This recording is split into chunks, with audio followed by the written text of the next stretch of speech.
If Hitler had repented of his sins, would God forgive him?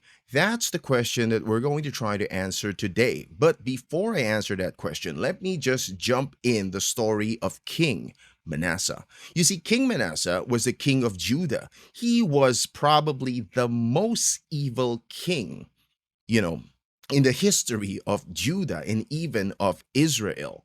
But here's the thing, his father was so different. His father was actually King Hezekiah. His father was a great king. He ushered in religious reforms. He was faithful to the Lord.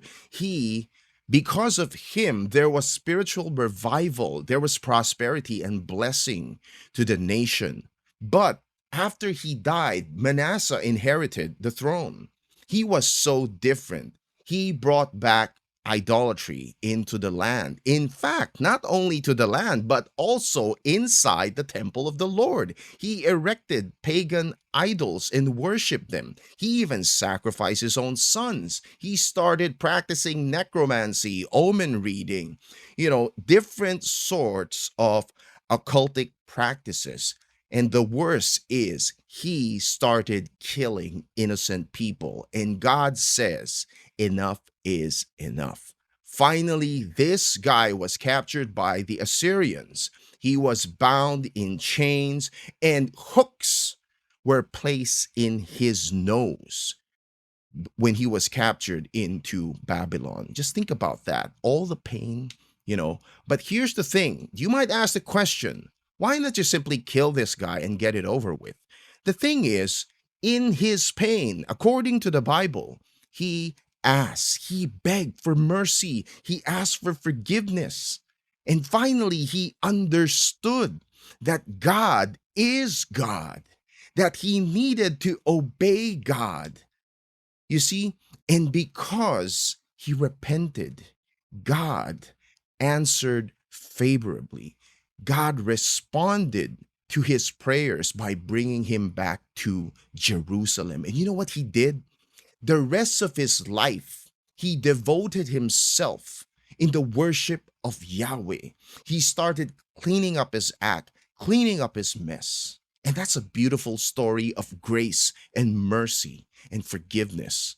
But the problem is, the consequences of his sins is going to affect not only him, not only his nation, unfortunately, his own son as well.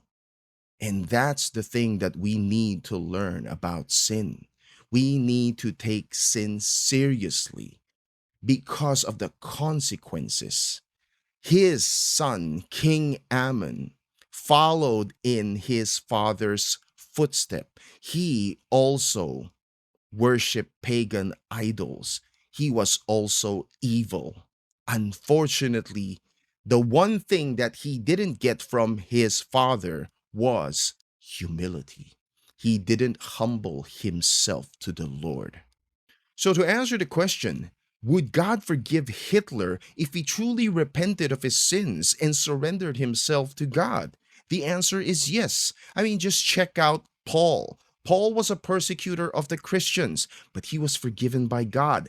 And the thing is, he was chosen to be the apostle to the Gentiles, and he wrote two-thirds of the New Testament. Just think about that.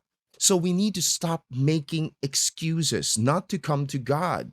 All God needs is that we humble ourselves, surrender to him and accept the grace he has offered us, the grace of forgiveness. If we can do that, God can forgive us. His grace is sufficient to cover for all our sins. You see, the thing is, you cannot clean a fish if you don't catch it first. And with that, God bless.